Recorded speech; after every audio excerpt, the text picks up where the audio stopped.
Quem tem ansiedade, síndrome de pânico, tudo isso tem que pensar assim: isso não mata, não é sinal de fraqueza, não se culpe, não mata, porque muita gente pensa que vai morrer de infarto. Não, não mata. Isso é controlável, é incontrolável quando você vai sentir. Isso você pode não controlar. Quem tem síndrome de pânico sabe, né? Mas dá para controlar o quanto você vai sofrer com isso. Como que você vai digerir isso? Como que você vai controlar isso? Isso dá para controlar. E o primeiro controle é você ter certeza que não mata. Porque quem tem síndrome de pânico tem sensação de morte. E muitos acham que vão infartar. Mas não, sabe por que não mata? Porque o organismo nosso está preparado para lidar com essas situações. Quem tem essas crises de ansiedade frequentes e transtornos bipolares e tudo, é porque ele está descontrolado. Mas o organismo é capaz de lidar com isso. Por exemplo, quando você é assaltado, libera um cortisol, uma adrenalina danada, e o organismo sabe como resolver. Então, não se preocupe, ninguém vai morrer disso, tá? Embora a sensação seja horrível. Então, vamos entender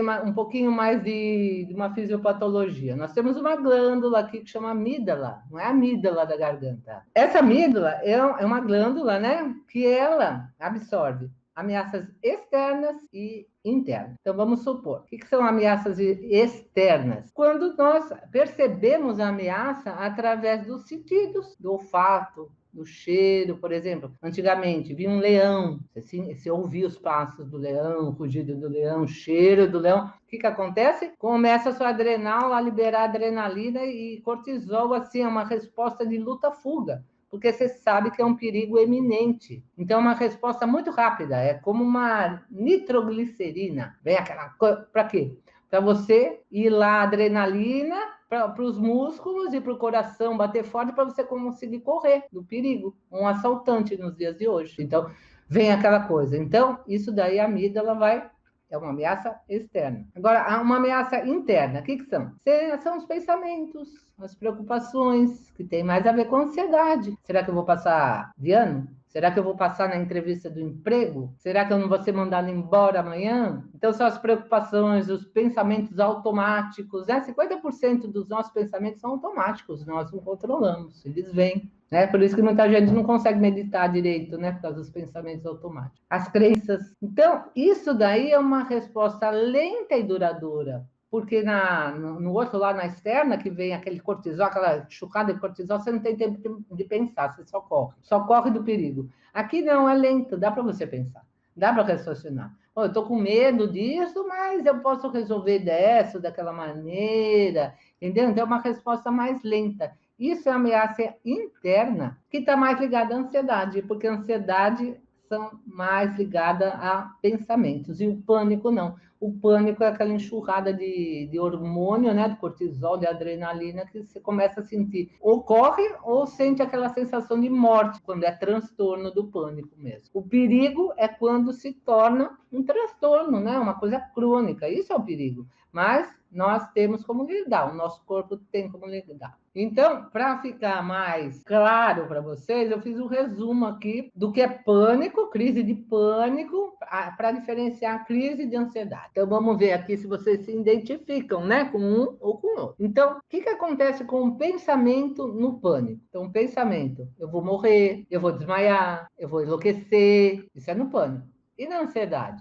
Eu vou fracassar, vou passar vergonha, eu tenho uma festa amanhã, mas não tenho roupa para ir, eu vou passar vergonha, eu não sei me vestir direito, ou seja o que for. Eu tenho um compromisso amanhã, mas e se o ônibus quebrar? Um monte de coisa que começa, eu não vou dar conta. Entende como que o pânico é muito mais urgente, né? É muito mais severo? São sintomas de morte mesmo, de desmaio, e a ansiedade é uma coisa mais leve, mais controlável. No pânico, a ameaça. Como que é a ameaça?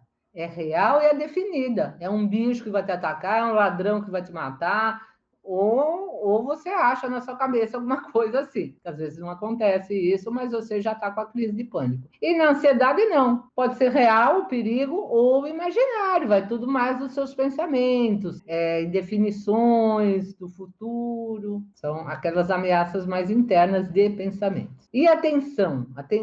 Para onde é voltada a atenção no pânico? Os sintomas físicos, né? Você tem palpitação, tem sudorese, sensação de morte, de desmaio, você começa a passar mal mesmo, fisicamente, você cai no chão. Agora, na ansiedade, não. Na ansiedade, não. Na ansiedade, você já presta mais atenção no ambiente, nas pessoas, nas preocupações que estão à sua volta. E a ação? O que você faz do pânico? Né? A pessoa quer sair correndo de onde está, porque não consegue nem respirar. Então, a ação, sai correndo e pedir ajuda para ter um alívio.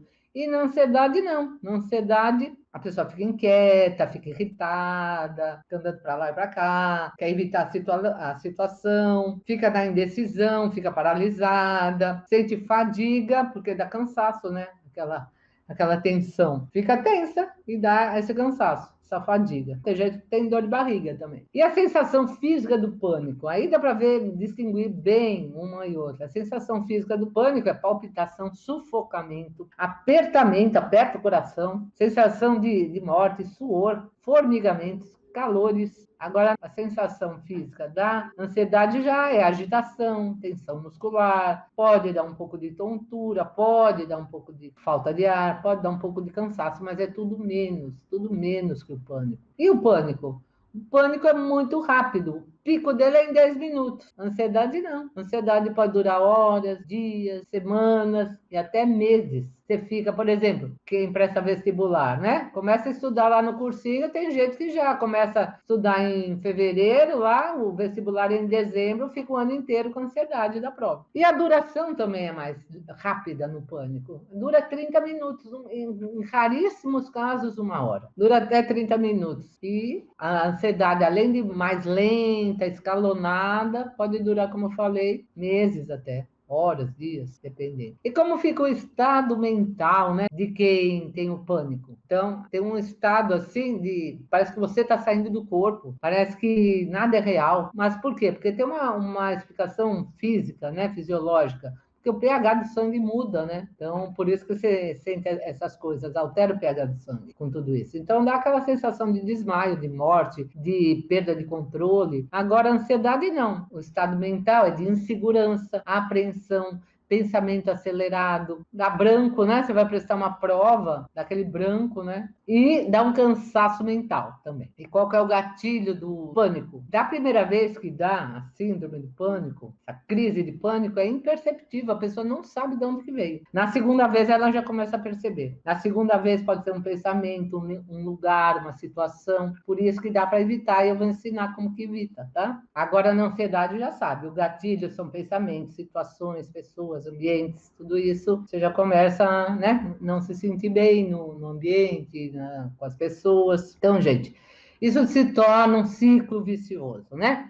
Tem o gatilho, tem um alerta, aí o alerta, você começa a ter crise, né, de pânico, isso daí vai ter uns sintomas físicos de ansiedade, de pânico, que vai virar pensamento sobre os sintomas, aí você vai ficar mais alerta e depois começa tudo de novo, né? Você começa com sintomas, com pensamentos, vai engatilhar de novo e você não sai desse ciclo vicioso de sintomas e pensamento, né? E aí tem algumas técnicas, né? Eu vou falar 2 técnicas para quem tem síndrome de pânico, principalmente. Então, uma chama cartões da coragem. Você vai fazer alguns cartões e levar no bolso, tá? Ou na bolsa, onde você quiser, para ter lá. Porque quando te dá síndrome de pânico, você não consegue raciocinar. Você pensa que vai morrer, você pensa que vai desmaiar. Então na hora do pânico, você vai escrever. Na hora do pânico, não. Você vai levar os cartões, mas você vai escrever antes. Quem tiver pânico, anota aí, hein? Escreva assim: a crise de pânico é um alarme natural do corpo, só que é falso. É natural, tá? Liberar cortisol, adrenalina é natural. O corpo sabe como lidar.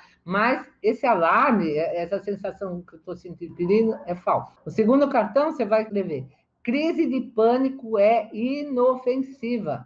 Porque o que ajuda a piorar a situação é a pessoa que acha que realmente vai morrer, que realmente vai passar mal. Você vai escrever que a crise de pânico é inofensiva. Terceiro cartão, você vai escrever: crise de pânico é passageira. Porque não dura mais que 30 minutos. Eu sei que, por exemplo, você vai se atirar de paraquedas lá, bang jump, aquilo lá, 1 minuto parece uma eternidade. Imagina meia hora que dura uma crise de pânico em média. Mas você tem que pôr na cabeça e ler lá que vai passar. Dá a impressão que não vai passar, que você vai morrer ou que vai durar para sempre. Não, vai passar. E o quarto cartão você escreve: os outros não têm como saber que eu estou tendo a crise de pânico. Porque muita gente se preocupa que todo mundo está reparando, que você está com aquela, né? Está lá passando mal, mas eles não, a maioria nem percebe. Tudo dentro da sua cabeça. Então, tem na mão isso daí, no bolso, na bolsa, quem tem. Quando tiver, porque na primeira vez o gatilho você não percebe, você não sabe que vai dar, mas na segunda vez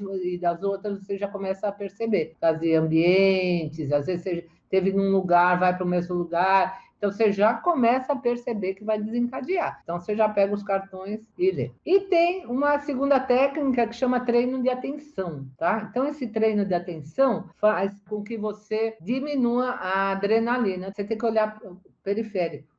Não ficar se concentrando aqui. Começa a olhar, ó, teto, cadeira, a bolsa, a mesa, entendeu?